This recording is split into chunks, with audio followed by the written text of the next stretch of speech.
certainement dans votre entourage des gens passionnés de tricot, des créateurs ou créatrices de bijoux, de bougies. C'est vrai que les arts créatifs, on le vend en poupe en ce moment. Il y a plein de techniques nouvelles qui apparaissent ou qui se développent. Jean Guéguin, vous avez rencontré une créatrice amiénoise au travail original. Bonjour Jean. Bonjour Valentine, bonjour à tous. Alors en passant devant la vitrine de la librairie Martel, près de la place Gambetta à Amiens, vous avez découvert le travail de Delphine Malœuvre. Elle crée des objets en papier. Des fleurs, un vase, des tasses, des vêtements décoratifs, je le précise. Apparemment, Delphine Malœuvre peut faire n'importe quoi avec du papier. Oui, je fais tout ce qui passe par la tête.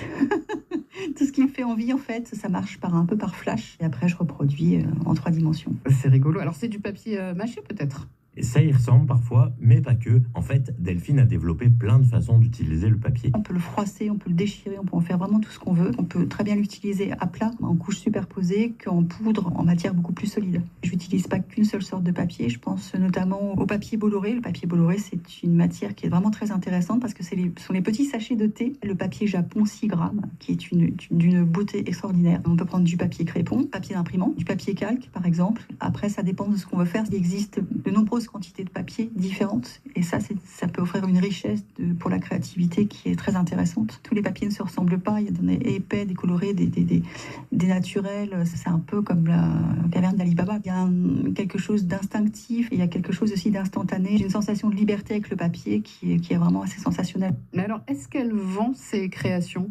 Elle l'a un peu fait, mais c'est pas son truc. Après avoir pas mal tergiversé, elle a finalement trouvé. Elle va proposer des scénographies à partir de ses créations. Elle a commencé chez Martel parce que c'est là qu'elle se fournit en matériel et elle voudrait le faire dans d'autres lieux. Depuis longtemps, je pense à des salons de thé, des boutiques de luxe, pourquoi pas, des bijoutiers ou des hôtels aussi, des endroits de charme comme les Relais Châteaux. Alors n'hésitez pas à contacter Delphine pour décorer vos vitrines ou vos intérieurs avec des fleurs éternelles, des beaux objets tout légers et à un prix avantageux. Alors l'expo de Delphine Malœuvre, elle est visible dans la vitrine de la librairie Martel